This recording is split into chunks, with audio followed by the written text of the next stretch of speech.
বন্ধুরা সামনে 20শে অক্টোবর 2025 সোমবার দিন কালী পুজো দীপাবলি। বন্ধুরা এই দিন যেমন আমরা মা কালীর আরাধনা করে থাকি, ঠিক সেইভাবেই এই দিন মা মহালক্ষ্মীরও পুজো অর্চনা করা হয়।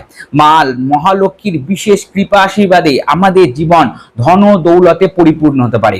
দুটো বিশেষ উপায় এদিন কিন্তু করতে ভুলবেন না।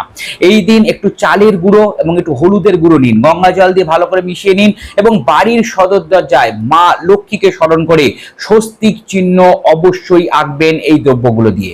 দ্বিতীয় যে উপায়টি বলবো সেটি অত্যন্ত শক্তিশালী একটি উপায়। বন্ধুরা এই দিন মহালক্ষ্মীর বিশেষ একটি মন্ত্র উচ্চারিত করবেন মহালক্ষ্মীর বিশেষ মুদ্রা দেখিয়ে। কি মুদ্রা আমি হাতে দেখাচ্ছি, আপনারা দেখে নিন।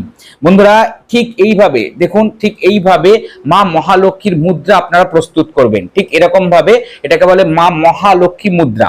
এই মুদ্রা আপনারা এইভাবে মা মহালক্ষ্মীর সামনে, অর্থাৎ বাড়িতে আপনাদের যে লক্ষ্মী ঠাকুর আছে তার সামনে এরকম ভাবে দেখাবেন এবং যে মন্ত্রটা আমি বলছি এই মুদ্রা দেখিয়ে সেই মন্ত্রটা মায়ের সামনে বলবেন। মন্ত্রটা হচ্ছে মহালক্ষ্মী আগচ্ছ আগচ্ছ মম গৃহে তিষ্ঠ তিষ্ঠ স্বাহা।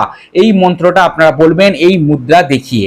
মা মহালক্ষ্মী আপনাদের গৃহে আসবে এবং এই দিন আপনাদের বিশেষ কৃপা আশীর্বাদ লাভ হবে মহালক্ষ্মীর এবং এর ফলে আপনাদের বাড়িতে ধন দৌলতে পরিপূর্ণ হতে শুরু করবে। বন্ধুরা এই বিশেষ উপায়টি করতে 1 টাকাও খরচা হবে না। এই রকম বিভিন্ন ধরনের উপায় যদি আপনারা নিয়মিত পেতে চান তাহলে আমাদের এই চ্যানেলকে, আচার্য ঋত্বিক চক্রবর্তীর ইউটিউব চ্যানেলকে অবশ্যই সাবস্ক্রাইব করে রাখুন। নিয়মিত এই ধরনের ভিডিও পাবেন এবং অবশ্যই বেল বাটনটা ক্লিক করে রাখবেন যাতে ভিডিও নোটিফিকেশনগুলো মিস না হয়ে যায়। আর নিজস্ব জ্যোতিষ, পুষ্টি বিচার, বাস্তু বিচারের জন্য যে নাম্বার যাচ্ছে সেই নম্বরে বুকিং করুন এবং অ্যাপয়েন্টমেন্ট স্লট বুক করে নিন। সকলে ভালো থাকবেন। আগামী কালী পুজো দীপাবলির সকলকে জানাই শুভেচ্ছা অভিনন্দন। নমস্কার।